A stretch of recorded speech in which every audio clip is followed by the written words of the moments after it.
Have you ever looked at a city skyline and felt that something about it does not add up? Not because the buildings are too tall or too beautiful, but because the timeline feels wrong.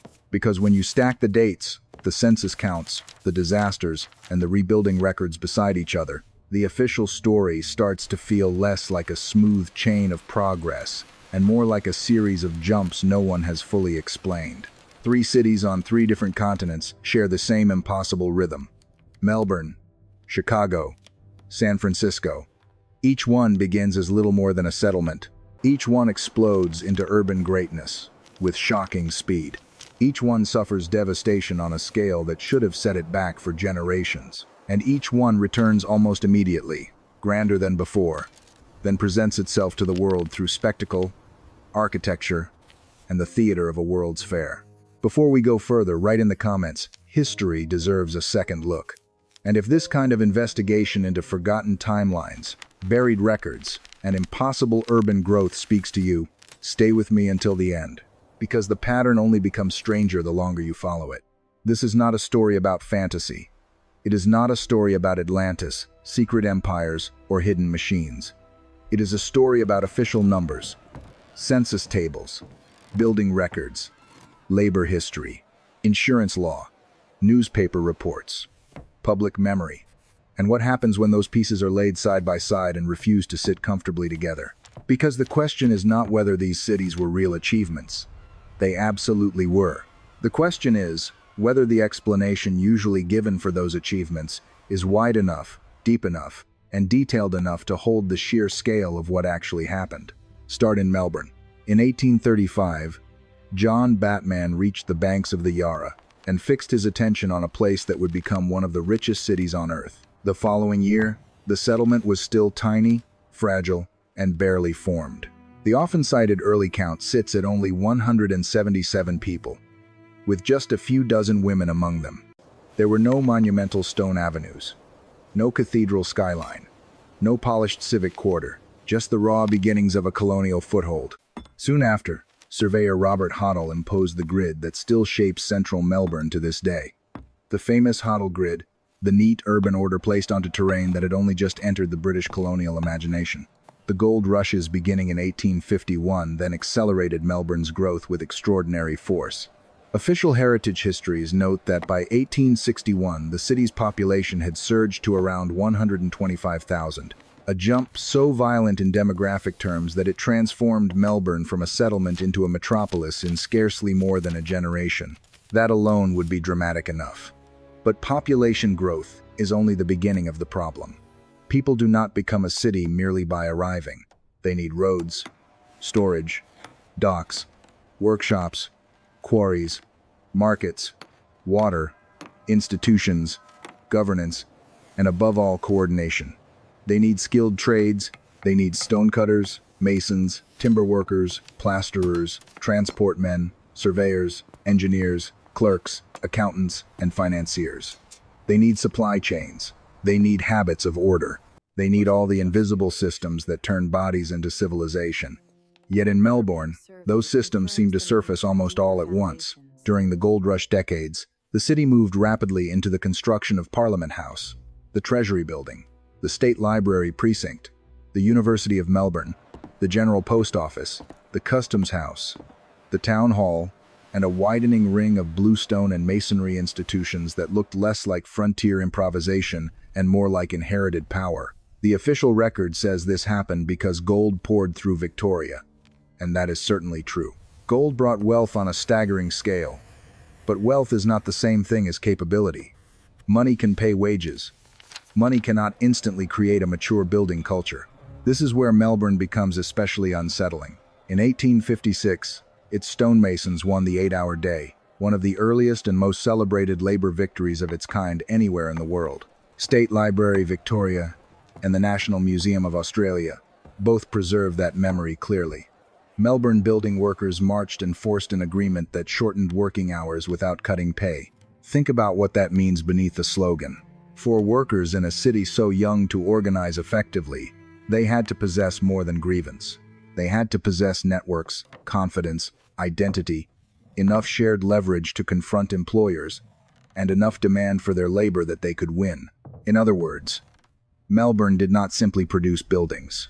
It produced a complex labor consciousness almost immediately, as if the social machinery of an old city had been transplanted into a new one faster than anyone pauses to admit. Then there is St. Paul's Cathedral. Its story is one of those details that should stop more people in their tracks than it does. The cathedral was designed by William Butterfield, the great English Gothic Revival architect. Official cathedral history notes that Butterfield would not travel to the colony, so his detailed instructions and drawings crossed oceans instead. He designed a monumental Anglican cathedral for Melbourne without ever setting foot there. Pause there. A city that, within living memory, had barely existed as a European settlement was suddenly receiving plans for a vast Gothic cathedral from one of England's leading ecclesiastical architects. Not a church scaled to hardship, not a rough colonial chapel. A statement piece, a building conceived within the assumptions of permanence, refinement, and ambition. You can call that faith in the future. You can call it confidence in empire. But it still leaves open a harder question. How did confidence on that scale appear so quickly? And what exactly convinced men on the far side of the world that this place was already ready for such grandeur? Travel now to Chicago, and the pattern tightens. Chicago in the 1830s was small enough to fit inside a single glance. By 1840, it had under 5,000 people. By 1850, nearly 30,000. By 1860, over 100,000. By 1870, almost 300,000. Historians regularly describe this as one of the fastest episodes of sustained urban growth in American history, and they are right. Chicago was a machine of expansion, a city fueled by rail, grain, meatpacking, trade routes, speculation, and raw ambition. Then in October 1871, that machine burned.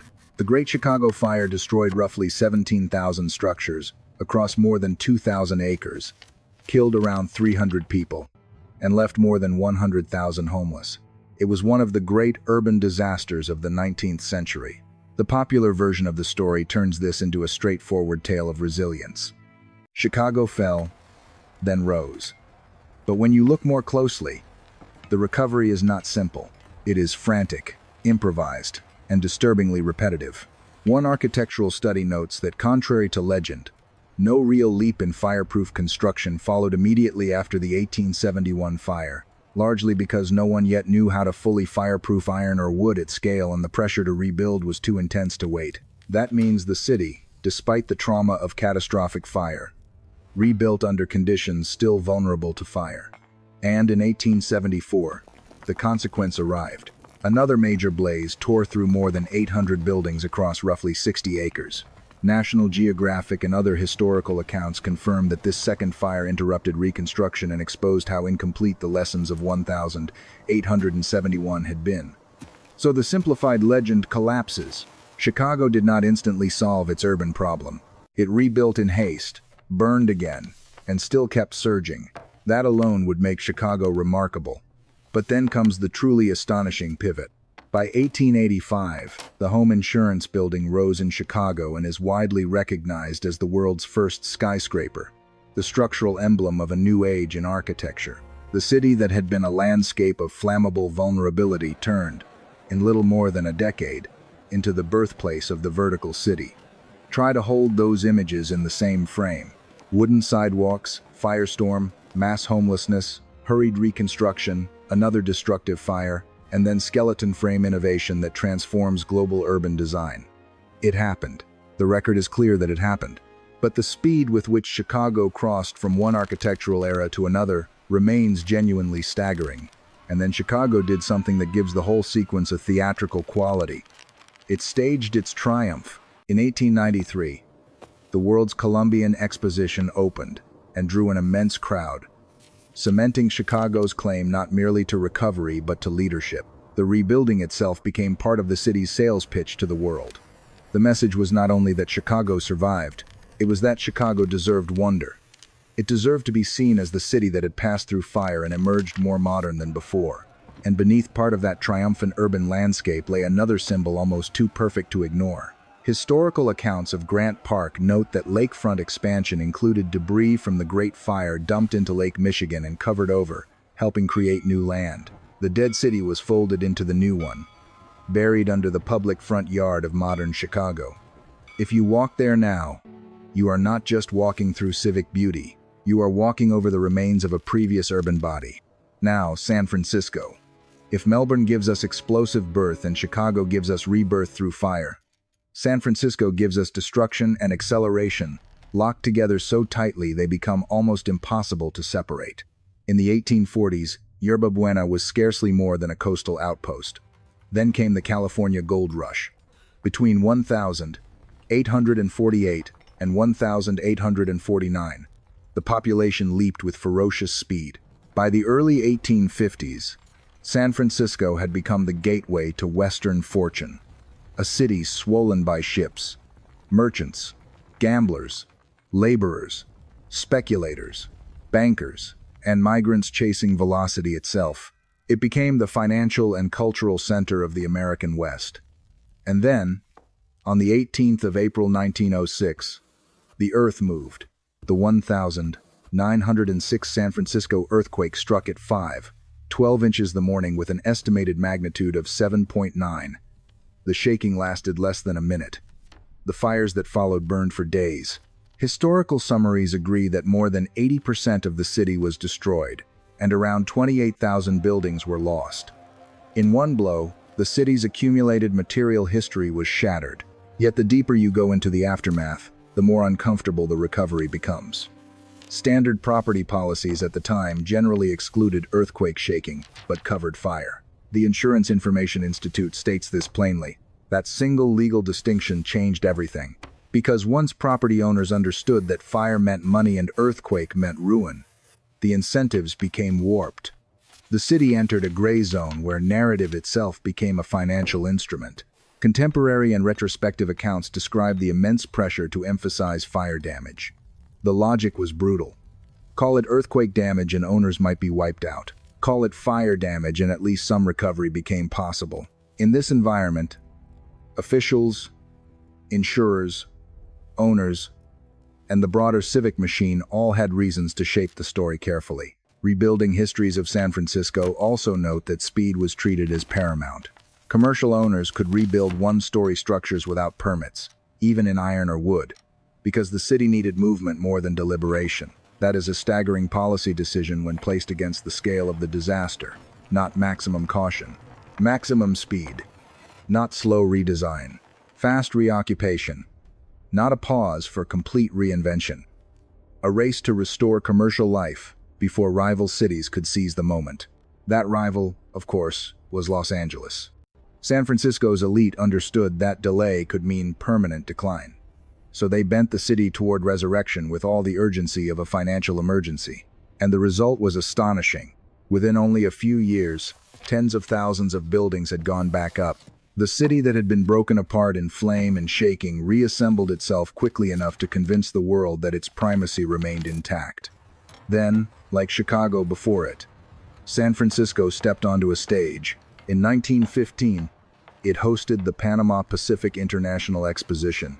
Official descriptions of that fair note that although it celebrated the Panama Canal, it was also widely understood as a demonstration of San Francisco's recovery from the 1906 disaster. Once again, destruction was followed by rapid rebuilding.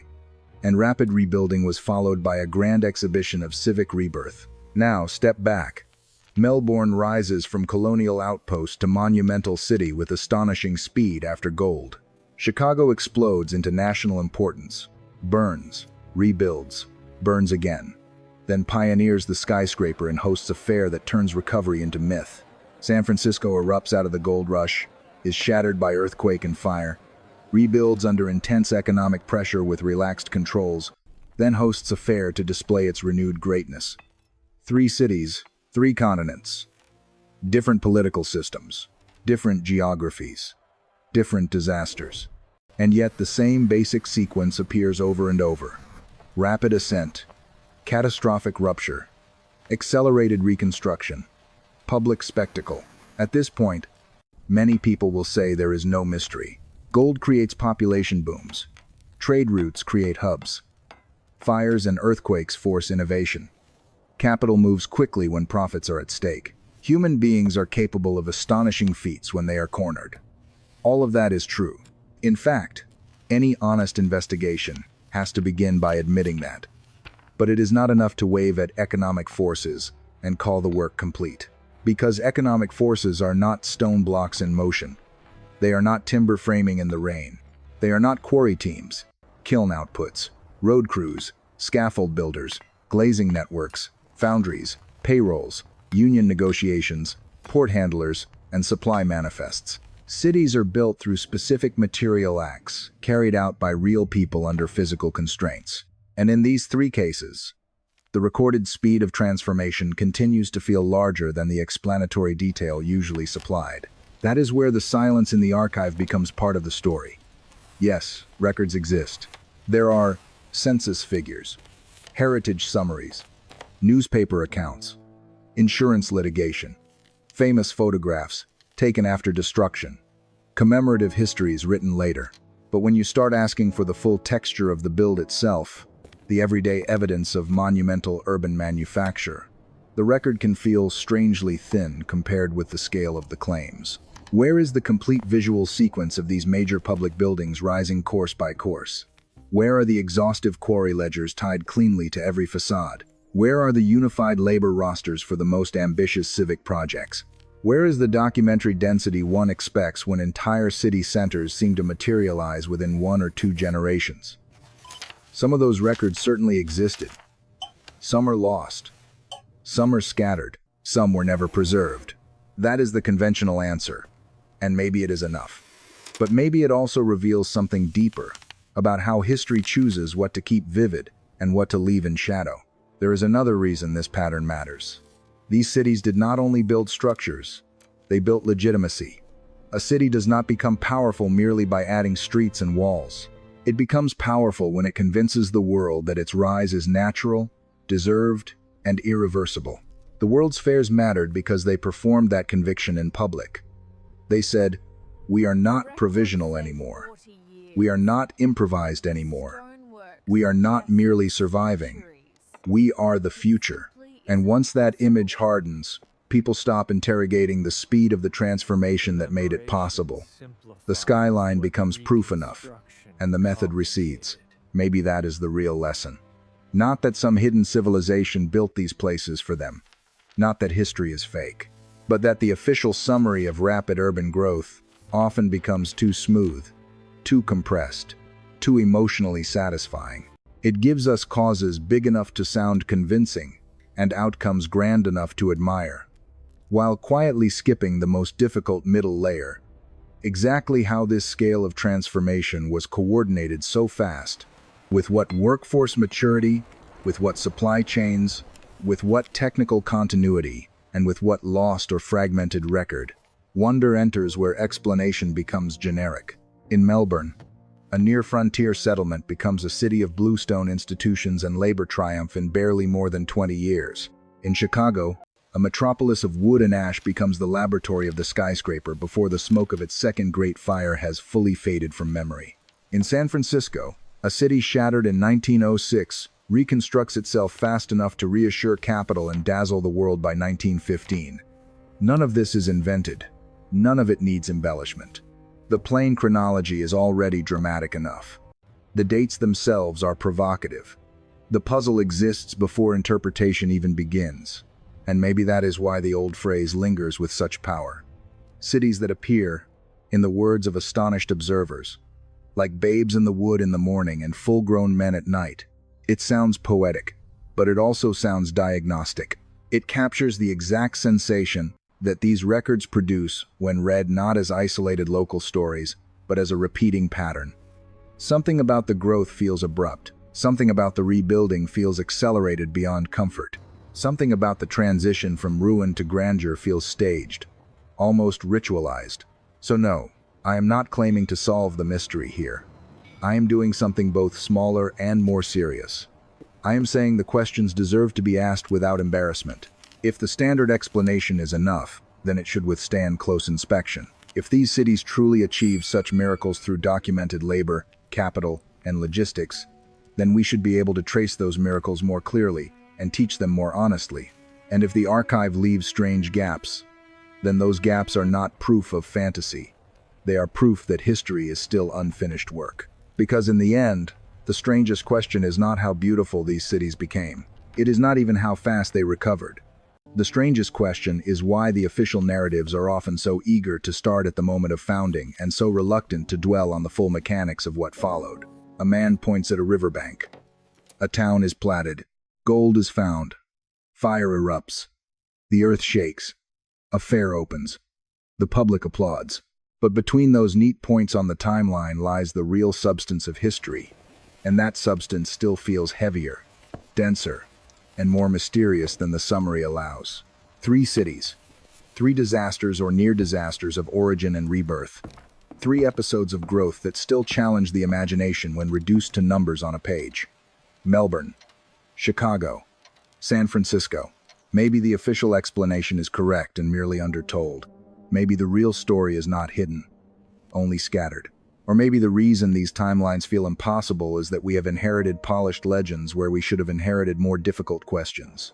What if the greatest clue is not in what these cities built after catastrophe, but in how often the rebuilding seems to leap ahead of the era that was supposed to contain it?